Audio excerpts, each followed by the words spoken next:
We're live. Well, guys, this is Alex Kelly back here with another episode of the Furloughed Film Talks podcast with Max. He is making a special guest appearance on the live stream, which we do every Monday and Thursday night here at Furloughed Film Talks headquarters. We go live on YouTube in Dallas, Texas. Yeah, so subscribe to the YouTube channel Furloughed Film Talks. Also, we are on Twitter at Furloughed Film and also on Instagram at Furloughed Film Talks. We've got 2 people on the live stream, so thank you to those 2 people, whoever they might be. Drop into the chat where you're from if you have any questions or comments. We'll try to get to those. But we got a great show today. There was some Spider-Man news that dropped yesterday. We will get into that with our actual guest of the episode, Ryan Airy from Screen Crush. He dropped by. We were able to talk a lot of Marvel stuff, so that was really cool of him to come on.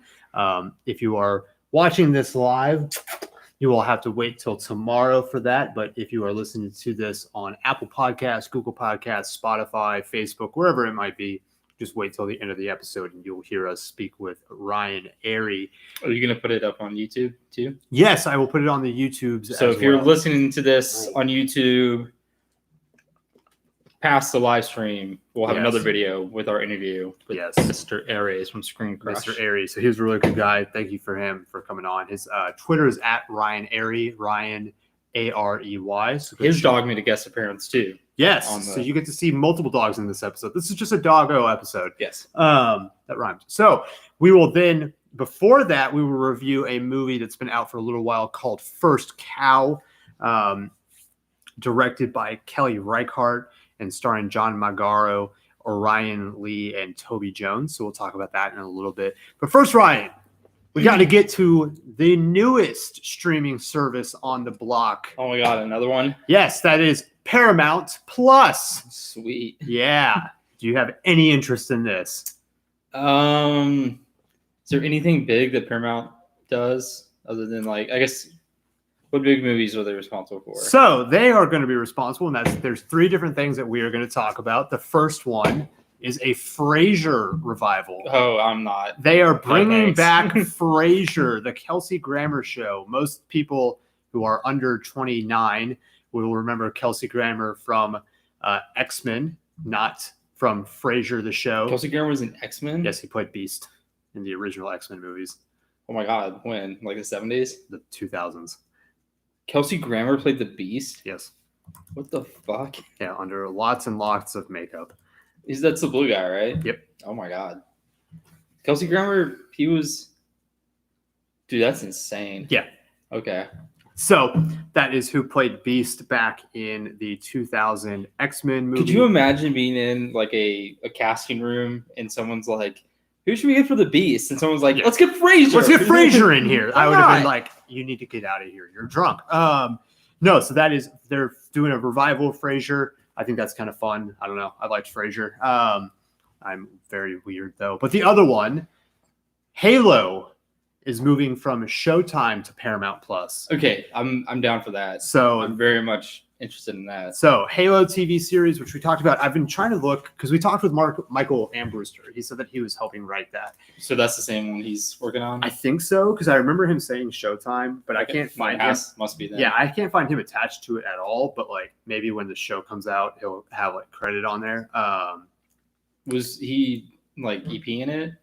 No, he's writing it. He was. He's the writer. He was one of the writers on the show. So. Oh shit. Now that that's moved from Showtime to Paramount Plus, I don't know if he's still attached, but he was the one that wrote End of Sentence, right? Yes. Okay. Went on a road trip with our boy Elfar Adelsteins. I talked about somebody today about Elfar. That was really fun. Elfar? Yeah, Elfar. Cool dude. I miss really that cool man.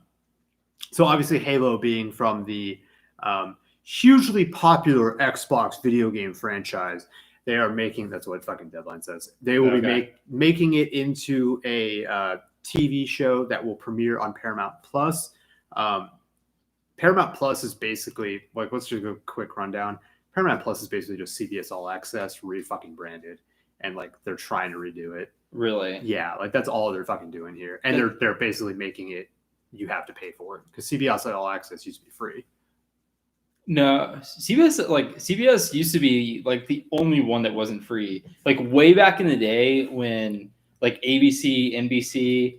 Did you get it? You got it through Amazon Prime, right? I'm talking like way before Okay. that. Like back in 2000, like 7, 8. Yeah, they just never did anything with it. Well, when everyone started putting their shit online, like all of it was usually free, and CBS was like the only one that made would people charge pay. was like a $10 fee or whatever. Well, they obviously didn't do it right because Netflix quickly overtook them, and then Disney Plus is obviously in the decades since Netflix came out. I just don't think they have like good enough content to like compete with the other. I was reading something where they're like, oh, and they're doing a revival of Criminal Minds, and they're doing a documentary series. Okay, exactly. Like that's based off Criminal Minds. If your peak shows are Criminal Minds, a Frasier reboot, and Halo, well, there's and you're one up other against thing. like WandaVision, The Mandalorian. Yeah, I don't think they're like, going to be doing well. Netflix, the behemoth. Oh, SpongeBob. They're bringing SpongeBob back. Yeah. Tough competition. I was reading something that was like, oh, this might be interesting. Oh, they're doing an Italian Job TV series as well. Oh, God. Yeah. So is Mark Wahlberg going to be in it? Probably not. Okay. Dang, man. Where was that I read? Because there's actually an interesting article about it. Supposedly they have like huge, because they've got MTV, like it's basically Viacom's streaming service. So they've got MTV, Comedy Central, Nickelodeon, CBS. Like they've got like a lot of content that they're going to be able to throw on this. It's just like, is it going to be enough to where it's like, is it going to be must subscribe basically for this streaming service? Yeah, probably not. Probably not. And that's what like HBO Max is running into right now. Like unless they have like, but they don't really have a show like The Office. Like the only reason people are paying for was it Peacock is because The Office, which is smart, which is NBC Universal did it really smart when they started to market the fact that they had The Office. It literally was like, pay for the basic package. You get all seasons of The Office. They literally priced out like your access to The Office in terms of like the price of the service. That's so fucking smart. Like that's really, really smart. Right. But if you're not like, if you don't have one of those shows, like I don't think CBS has a show that like everyone wants to see. No, like not at all. The only TV shows you can think of are like Friends, The Office. Don't even have Friends. Friends is on. Or no. That's what I'm saying. Like, Friends is on HBO Max. It's on. Wasn't it a CBS or a NBC show? It wasn't, but like they made a deal with HBO Max to put it on Friends. Okay. Or to put Friends on HBO Max. So yeah, like I can't imagine. I can't see any show that would. Like Friends was on NBC. We're not going to subscribe to Paramount Plus unless like they come out with a Halo show. Then like I'll pay for it for the 2 months that it's running. Here's the one thing that I think might be a boon for them that is really smart, and it changes the way and kind of puts a twist on what HBO Max and Warner Brothers did. Mm-hmm. This is the final one that I put on there. Mission Impossible 7: A Quiet Place 2 to debut on Paramount Plus after 45 days in theaters. So if you don't want to go into the theaters and you are, subscribed to Paramount Plus, you have A Quiet Place 2 and the newest Mission Impossible movie in your home 45 days after it comes out, which is a whole hell of a lot faster than it's ever been for movies of that quality, that big of a thing where up until now, yes. Yeah. And HBO Max obviously has jumped that a little bit, but like where they are making it a theater exclusive first and then releasing it at home, that's pretty damn quick. And it's a lot quicker than has been the norm. So it changes how everything is going to be done. Yeah, I think that's a more sustainable model than the simultaneous release like HBO Max is doing. Like it makes a lot more sense to say, hey, we're going to do a exclusive theatrical release, but then like a month and a half later, we're going to do the streaming release. It makes sense that they would like be able to do that in 2021 and be able to carry that forward outside of like pandemic times. Exactly. Like I don't think HBO Max is going to like continue doing this thing where I don't think they can past 2021. Yeah, after 2021, not really do that type of thing. No. And it might be like, everyone might shift to a 45-day window if they can get all interested parties to agree to that time frame. Which I think is like what they should do. Like I think that's where it should move to. I don't think it should be same day. Like I think that's just what's been like industry standard, like 3 months or something. Yeah, usually 2.5, 3 months is when, and that was fast. Like it used to be 5-6 months. Like in the way back in the 2000s, like it used to be 6 months after the movie came out in theaters, you would get it on DVD. Like it would be a really long time. Right. Now, because how great was I? In the past few years, it's only been like a couple months, maybe, where between it getting released theatrically and it coming on like Amazon or YouTube or whatever. No, it's been like 2 or 3 months. Super, super fast. So, and I'm just trying to see if there's anything else. I think the biggest news, obviously, from like the Paramount Plus thing is the fact that they're going to have 45 days after. I just threw the Frasier thing in because I love Frasier. I think that's kind of fun. That's just to see them do something with that. There was one. Oh, interesting. Okay, so how much do you think the base package will cost for Paramount Plus? And it launches in June. I don't know, $7, $4.99.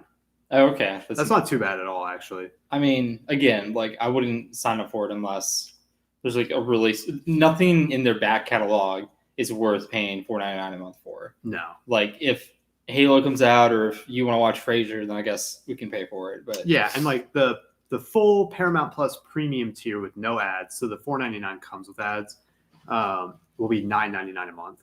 Dude, like they need to stop just naming their shit X Plus. Yeah. Like good on NBC to like call theirs Peacock.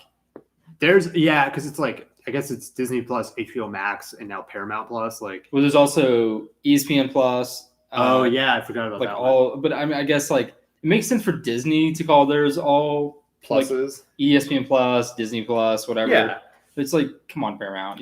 Paramount. This is the way bitch move for them to do this, especially after they went with CBS All Access. Isn't their logo? Isn't their logo like the spotlight? No, it's the mountain. Oh, they could have come up with something like. They could have done. It's this. Oh, whatever. It's kind of mountain peak. That would have been kind of cool. Peak. Yeah. Why did not call it peak? It could have been peak. Sexual and it or rug actually in windows. There's got to be something good there. Like any avalanche content. We're going down this mountain, right? I just called the mountain. Get a picture of the dude from Game of Thrones. So you're most excited for Halo, is what I'm gathering from this. Yeah, for sure. I could literally care less about anything else. Like you don't care about SpongeBob, Ryan? I've never seen one episode of SpongeBob in my entire life. What about Crank Yankers? The guy that got his like arm punted off, or you remember the ad? Oh yeah. Is that was that ad for Paramount Plus? Yes. That's really bad marketing. It really was. It was pretty bad, but it was really funny. But yeah, it's Crank Yankers with a golf club, and again, not really. Yeah. All right. Well, this is unfortunate. I thought you'd be a little bit more excited. No, it's just like everybody's trying to hype this up as like the next big thing, and if you look at it from like the outside, it's kind of just like, why the fuck would anybody buy this? Like, yeah, at this point, like same thing with Peacock, but like Peacock again, like did the whole Office thing, so people were like, okay, I'll buy it just for that. Right. So so NBC has Peacock. Yeah. ABC is Disney. And they have Hulu. They have Disney Plus and Hulu. So this is CBS and ESPN Plus. So 3. Okay. And Fox is now under Disney, so it's Disney Plus. Yeah. So all the major like TV channels have a streaming service now. Yeah, there's really nobody else, and Amazon Prime. And if you're the last one to that in 2021, would by Paramount, like it is Paramount is the last one. Technically Viacom, CBS, but yeah, whatever. Like, yeah, at this point, if you're the last one in the market, like you probably don't have much to offer. But are they the last to market, or were they the first to market? Because you said like this whole CBS All Access thing, like they obviously just didn't do that well. Like, I don't know. Or is that even more of an indictment that they were like? I think this is last to market because like they were first to have like their sole CBS shows like online, right? But they didn't have the broad, like all-encompassing brands in one place. Like, yeah. I was about to say, how long till we get a CW Plus, but that's technically HBO Max, so they can't really do that. Yeah. Dude, no, it's so bad. But this is going to be really interesting to see. Is anybody... Oh, geez, there's a lot of... Yeah, so he's asked, well, do you want to, like, get to the questions at the end of the episode and do, like, a Q&A at the end instead of... Sure, yeah. I mean, but is there anything, like... Nothing we're really talking about. No. Okay, cool. So that's all within Paramount Plus. There was some other news within some Disney Plus stuff, but we're going to talk with Ryan about that. Ryan Airy. And we jump into a little bit of that. So stay tuned for that a little bit later on. If you're on live stream right now, you can check that out tomorrow on any of your podcast platforms. But Ryan. Alex. Let's talk about a movie. Okay. First. Cow. I just want to start off by saying that, like, this movie is heads and shoulders better than Nomadland. That'll be my hot take for the episode. Continue. Okay. Yeah. This is directed by Kelly Reichardt, starring John Magaro, Orion Lee, and Toby Jones. Ryan, the title says First Cow. What is this movie really about? Okay, so I'm going to pull up the synopsis because I can't. I'll, at the top of my head, like I can never give a never remember what this movie is actually about. No, I can remember, but I don't want to go down like a meandering, path of trying to portray what this movie is about and just bungle it completely. Yeah. So, two travelers on the run from a band of vengeful hunters in the 1820s Northwest dream of striking it rich, but their tenuous plan to make their fortune on the frontier comes to rely on the secret use of a landowner's prized dairy cow. Yeah, that's pretty... I mean, it's official synopsis. So, like, this whole movie is based around basically, like, the plight of settlers of the old American West and how, like, brutal it was to kind of strike out in the very, very early days of the frontier and, like, try to find your way. And even when you, like, think you found a way to succeed and, like, kind of strike out your own path, it, like, is on the back of someone else's, like, property. Or it's a sad look at how it's a good parallel to today still, like how hard it is to truly achieve, like, the American dream, to start from nothing and, like, achieve great success. And this movie is basically about two guys who meet up. Coincidentally, one finds the other stark naked in the middle of the woods, basically. Yeah, in the middle of Oregon/Washington forest.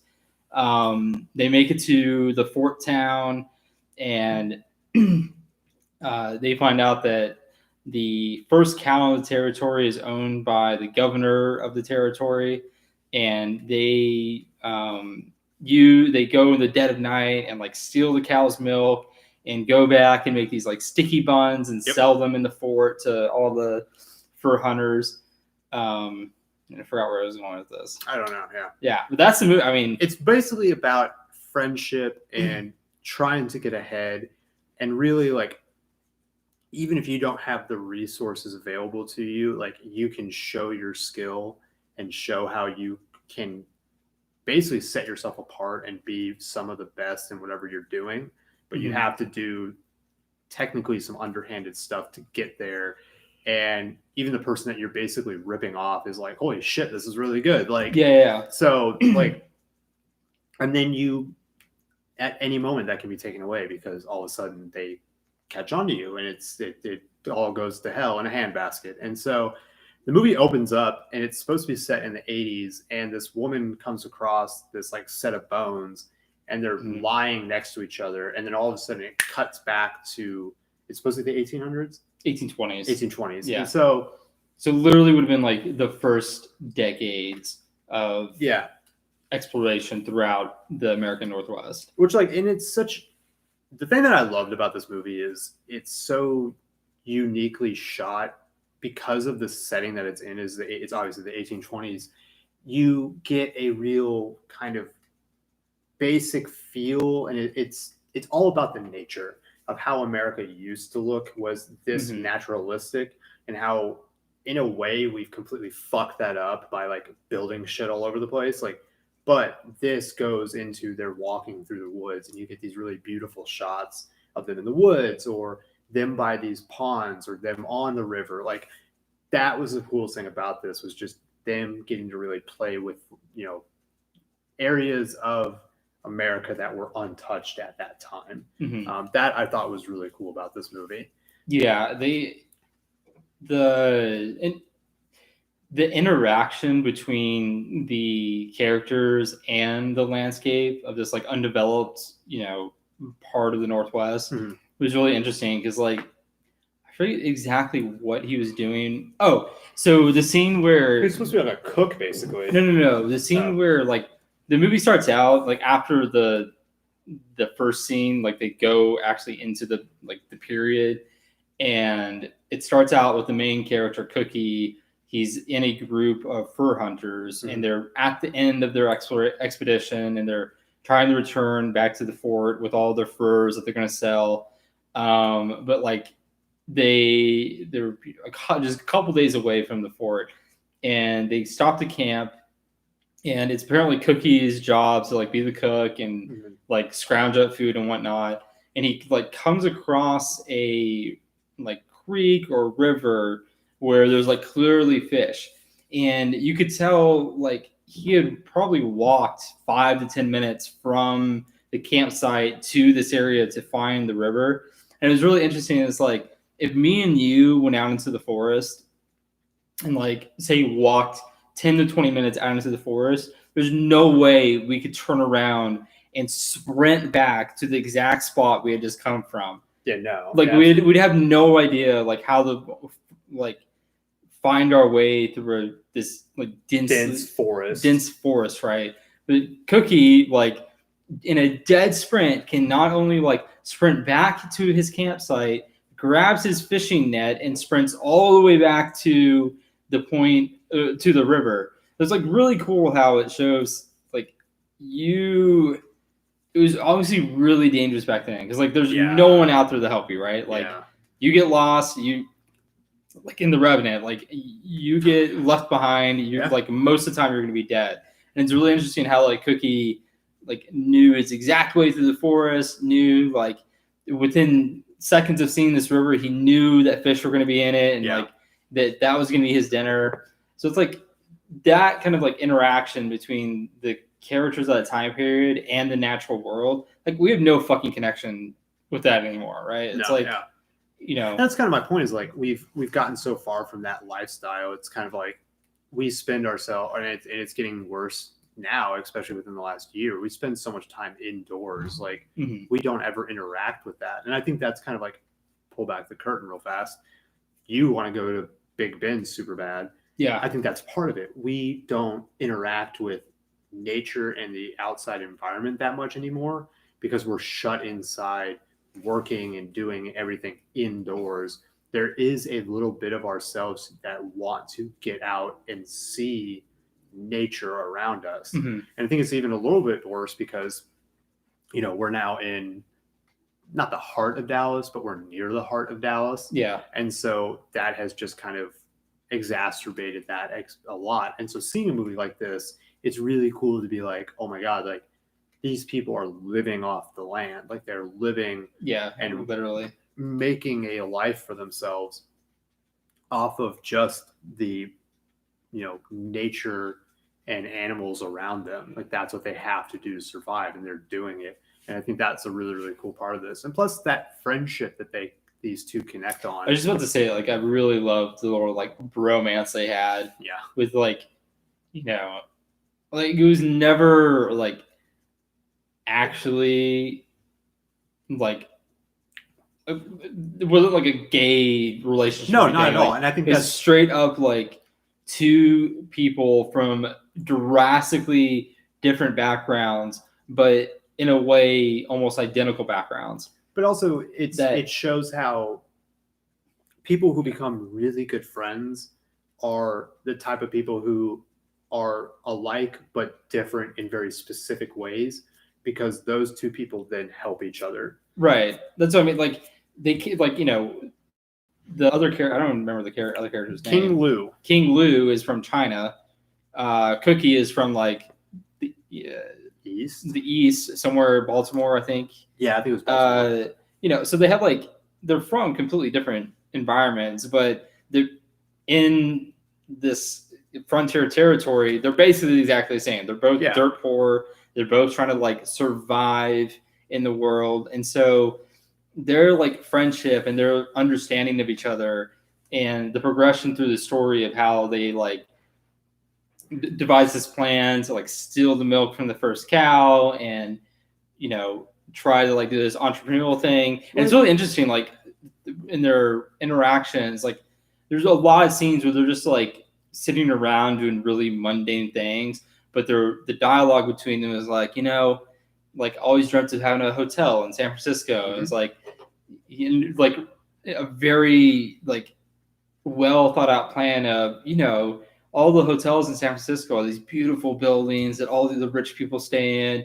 but ordinary travelers need hotels too. So like, you know, all you need is a bed. It's like really interesting conversations. It's like interesting to see that that like is probably what exactly it was like back then. Oh, absolutely. It's like you didn't have a whole lot to fucking do, right? Oh no, not at all. And it's interesting because it's King Lu who, and this is where I talk about, this is what I mean by like you fit in or you complete your friends. That's why you become really good friends. This guy was like, oh my God, you're a really good cook. You need to do this more. We could sell this. And he's like, no. And that guy starts to push him. And his friend is the one who really gets him to do it, which then leads them to stealing milk from the first cow, but whatever. Yeah. And that's what leads them to start selling these biscuits, sticky buns, whatever you want to call them. And they're a huge hit. Like they sell out immediately. Mm-hmm. And so he would never have done it on his own, but because of somebody who he became a really close friend with said and believed in him and said, hey, you need to go do this, pushed him to do it, and they had success. And that's really, I think, the core message of this movie is just friendship and pushing each other and finding somebody who you're alike but are different enough to where you kind of complete each other and do stuff together. And I think that's what friendship's all about. Yeah, and it's also, you know, the movie's definitely about that, but it's also about like the tragedy of this time period, because spoilers from this point forward, but you know, well, I guess it's not really spoiler because you know they they die. And that's an interesting thing because it's like it starts off in the 80s and then it's like, well, I know this movie's in the 1820s, so it's like of course they're dead. But for the first like 30-45 minutes you had no idea who those like two people were, bodies were, right? But spoilers, they, you know, eventually they get caught stealing the milk and they get pursued by the governor's henchmen basically and like chased throughout the territory, and they both die. Like one gets shot and I think they basically imply like they lay down to sleep and there was a guy who had been hunting them, and it's basically implied that guy comes and like shoots the other guy dead. Okay. What was wrong with Cookie? Like Cookie been shot. He'd been So they both get shot and they both like die basically, you know, in the middle of the woods together. So I mean it's definitely about like the friendship and, you know, the kind of building blocks of a life that, you know, is kind of more wholesome with like the people you have pushing you and trying to help you be successful. But it's also about like, how horribly tragic life can just be. Yeah. Like, even though you're trying to do everything to survive and everything to thrive, in the end, like it very rarely like works out without any setbacks or anything, negative happening. And unfortunately, like in this case, the ultimate negative thing happens. They both die, but it's about that, like that yin and yang of, these things are what make life worth living. Like pursuing creative task or pursuing like the entrepreneurial ventures, but also the downside of this, like how just awful it can be at times, and like do some unsavory shit to get there. Yeah, absolutely. Like, and you can see this in modern people too, right? Like one of the most successful people in our times is like Elon Musk. He's got Tesla, SpaceX, Morgan Company, like the richest man in the world and whatnot. But like he's been through like multiple marriages, he has like, so he probably doesn't spend like a ton of time with his kids and whatnot. Like there's been a bunch of stories about like how awful, like how dedicated he is, but he has no personal life basically. Yeah. So it's like, happens. Yeah. It's a very good, like, comparison or like very good metaphor for, that balance and how it can go awry sometimes. So Ryan, what would you give this on a max Jindo head rating? 4.25. Okay, I was going to give it a 4. So we were very close on our ratings. It's a beautiful movie. It's different. We've listened to somebody talk about it, and they kind of called it like a short story. It is a very basic story in and of itself, but the message it gives off is very deep. Yeah, it has a lot of layers. Don't agree with the short story description of it at all. I understand it to the extent of a short. It's about it's an uncomplicated story. Yeah, and that's I think a better way to say it. It's in no way like a short story. No, an uncomplicated story is the best way to put it. Yeah. But yeah, a 4 and a 4.25 I think are very good. It's definitely. I would be shocked if it's not nominated for Best Picture. Definitely should be. Yeah, so it'll be one of the 8 or I bet it'll be 8 or 9 that get nominated this year. Yeah, it definitely should be up there for cinematography too. Yeah, I wonder if let's look up Golden Derby. Golden Derby? It's like Gold Derby. Sorry, they basically rank what the races are. So. They have a lot of really good content. How would you compare this to Nomadland? In what context? In just like your enjoyment of it, I guess, or quality of picture, overall.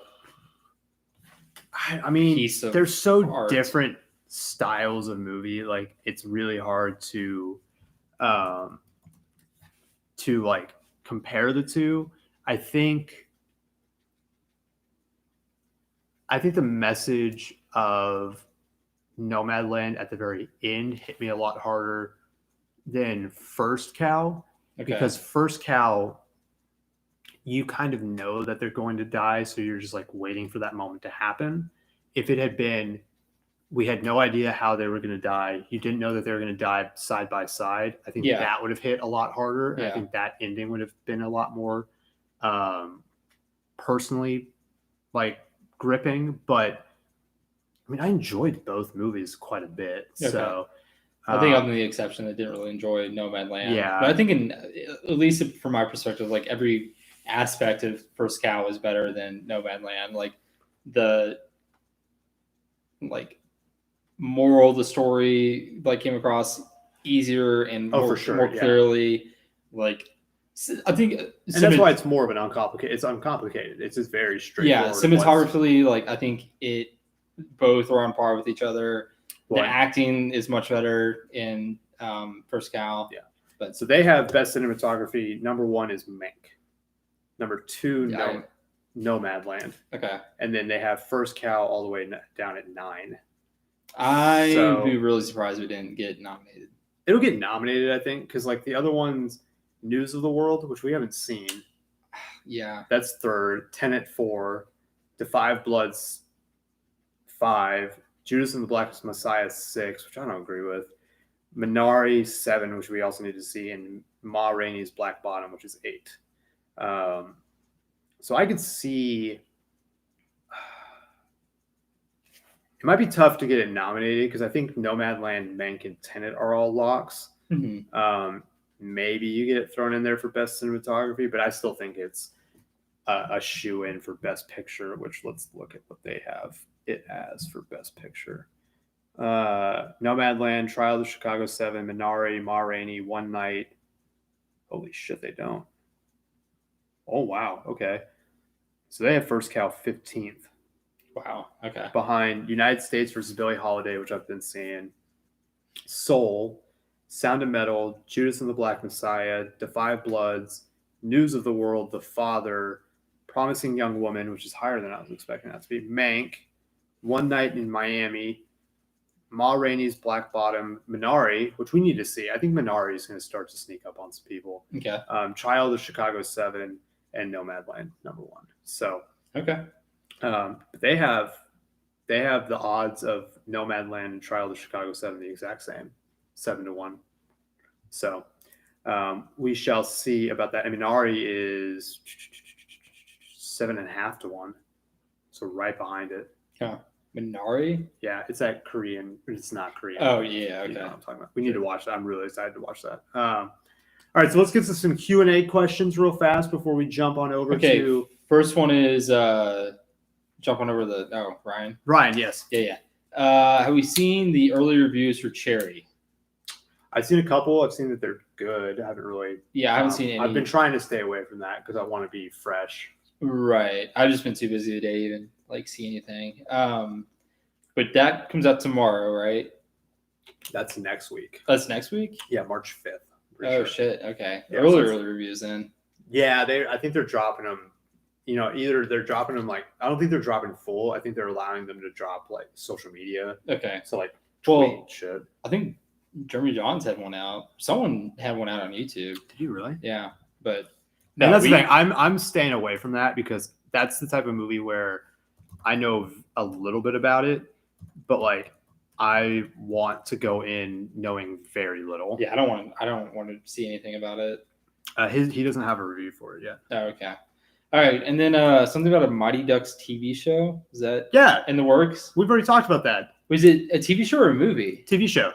That was a movie. No, March 26th, baby. Oh, Emilio Estevez, baby. Okay, yeah. We've talked about this. And the blonde dude from Letterkenny. Yeah. It looks like it's going to be kind of sappy, but I'm sure it's Where's your fucking hockey jersey? I decided to go with Blockbuster today. Okay. I was not in the mood to put on a jersey after that Stars awful loss. Yeah. Last question. Have you seen the Superman and Lois show yet? No, I've How long is that?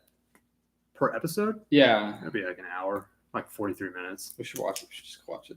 We should just watch it. Let's go watch it. Let's watch it. Okay. No, we need to watch it because a lot of people have said it's really good, and it has a homage to Action Comics #1. So, no, don't.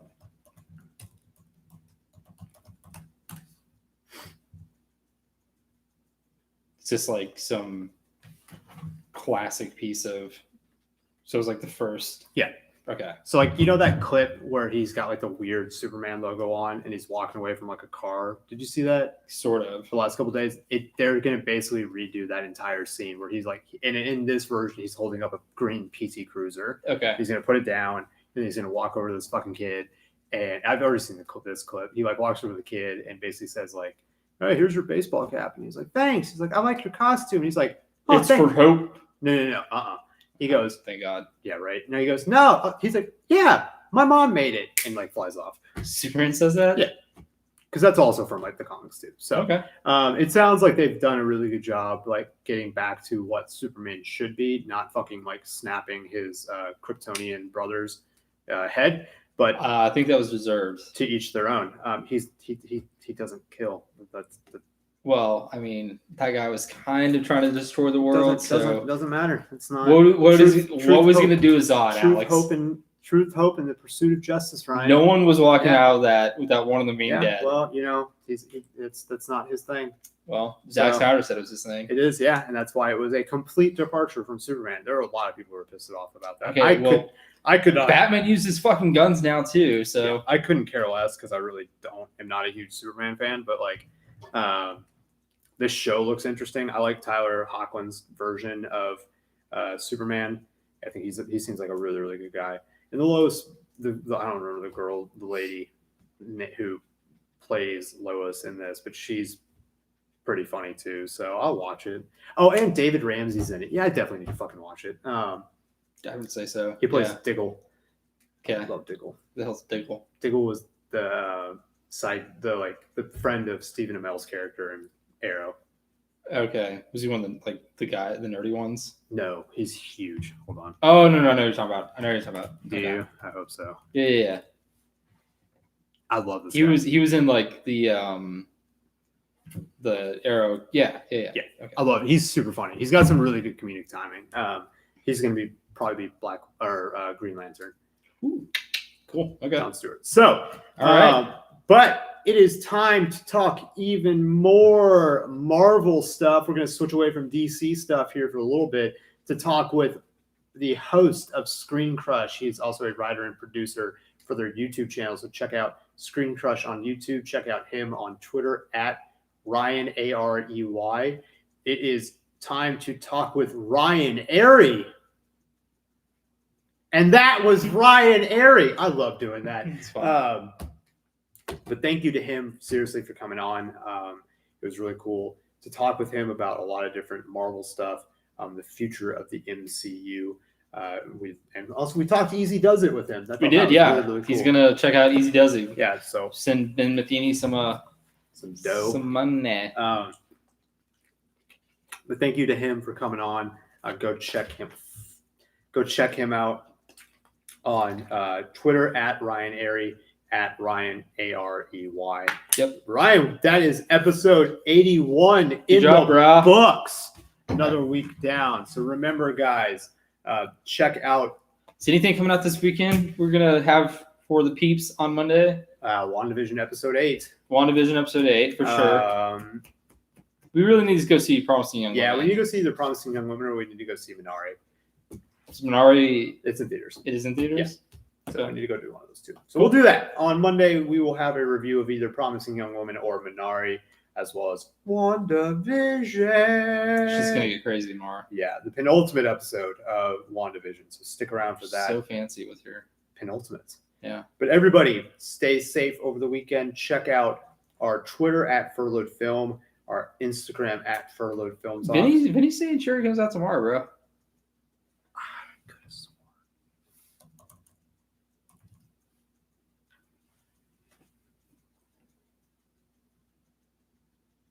Vinny would be correct. Okay. We will have a review of Cherry on Monday.